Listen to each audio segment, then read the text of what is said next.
बहुत शुक्रिया जनाब स्पीकर। मैं जनाब स्पीकर आगाज़ उस पॉइंट से करूंगा जहां पर मुझसे पहले हमारे मोहतरम ख्वाजा साहब ने बात की। यहाँ पर गद्दारी का भी जिक्र हुआ और 124A का भी जिक्र हुआ, और हम तो फिर ये जो गद्दार होते हैं इनकी भी अक्सर अपनी दर्जात होते हैं, अपनी डिग्रीज होते हैं। हम तो शायद वो सुपरलेटिव डिग्री में आते हैं। जो जिक्र होता है यहाँ पर मुख्तलिफ औकात में मुख्तलिफ वजूहात पर ये सियासी मुकदमात बनते रहते हैं।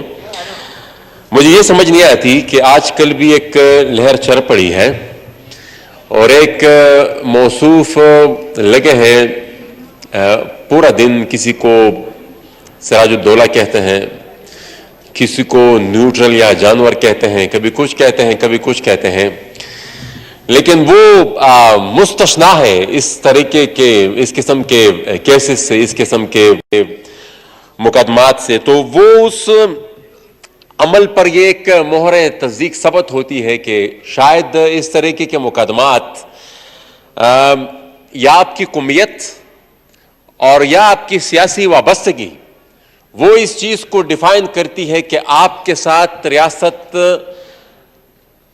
का सलूक क्या होगा। जो कुछ आज उनके जलसों में हो रहा है मेरे ख्याल में ये अनप्रेसिडेंटेड है।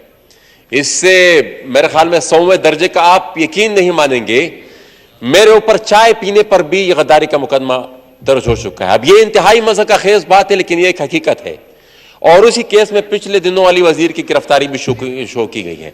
वो कराची के एक इलाके में हम किसी के फ्लैट में बैठे हुए थे और वो उस पर गद्दारी का मुकदमा कटा है कि भाई ये लोग साजिश कर रहे थे, चाय भी पी रहे थे।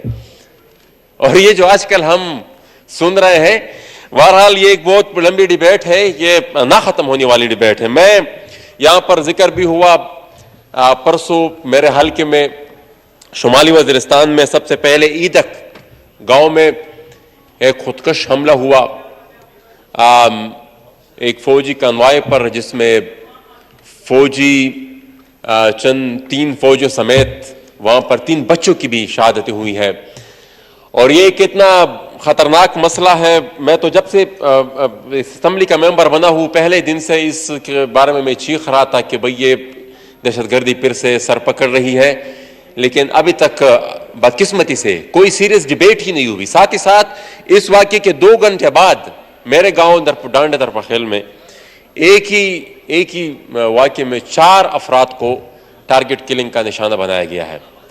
और ये एक ही 2 घंटे के वक्फे से ये 2 वाक़यात हुए हैं। साथ ही साथ अभी भी मैं एक न्यूज़ पर एक खबर देख रहा था, मुज़ाकरात की बातें भी हो रही है तालिबान के साथ, और ये भी सुनने में आ रहा है कि 2 उनके इंतहाई अहम कमांडर मुस्लिम खान जो उनके तर्जुमान हुआ करते थे और महमूद खान, उनको हवाले कर दिया गया है। अब ये किन शराइत पर हवाले किया गया है, और ये भी न्यूज में ये है, क्योंकि अभी जो रिपोर्ट में पढ़ रहा था उसमें मैं ये सुन रहा था, सच है गलत है, बहरहाल उस न्यूज रिपोर्ट में मैंने पढ़ा कि शायद उनको मोहतरम सदर पाकिस्तान की तरफ से माफी मिलने के बाद उनके, क्योंकि दे वर कन्विक्टेड। अब ये इस तरह के कन्विक्शंस इतनी आसानी से अगर सदर पाकिस्तान और पार्लियामेंट को कानो कान खबर भी ना हो, पार्लियामेंट को पता भी नहीं है कि मिसाल हो क्या रहा है, क्या डेवलपमेंट हो रही है, मुज़ाकरात हो रहे हैं, किन शराइत पे हो रहे हैं, तो इस पर पार्लियामेंट को ब्रीफ करना चाहिए। और ये जो दहशतगर्दी सरपकड़ी, इस पर सीरियस डिबेट होनी चाहिए। आखिरी चीज जनाब स्पीकर, हमारे शुमाली वज़ीरिस्तान के ताजर बिरादरी जो कि 3-4 साल से, बल्कि ज़रब के बाद से वो बेचारे दर बदर की टोकरे खा रहे हैं, कभी इस्लामाबाद प्रेस क्लब, कभी पेशावर प्रेस क्लब, कभी एक असम्बली कभी दूसरी असम्बली, वो जिनके बाजारों को लूटा गया और उनके नाम पे जब अगर कुछ फंड मंजूर भी हुए, अब उनको वो अपने चेक्स की वसूली के लिए उसी तरीके से ख्वार किया जा रहा है। आपके पास भी लोग आए होंगे, क्योंकि आपके हल्के की भी काफी दुकानदार वो मीरानशाह बाजार में उनकी दुकानें थी।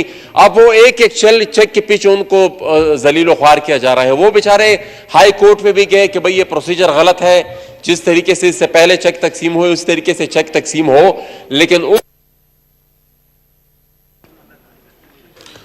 جی مائک اس ہائی کورٹ کے فیصلے پر بھی نہیں ہو تو اس پہ ریکویسٹ کرتے ہیں کہ آپ اس پہ کوئی کمیٹی بنائیں، کیونکہ 2 دفعہ پارلیمنٹ سے بھی یہاں پر پچھلی جو کمیٹی بنی تھی یہاں سے بھی 2 دفعہ انسٹرکشن جا چکی ہیں، اس کے باوجود بھی اس پر عمل نہیں ہو رہا. تو آپ سے گزارش ہے کہ اس پر آپ رولنگ دیں، اس پر ایک کمیٹی بنائیں، جو کچھ بھی کرنا ہے لیکن اس کے لیے کچھ حل نکالیں، کیونکہ وہ بیچارے جو آلریڈی اتنے سفر ہو چکے ہیں مزید سفر نہ ہو.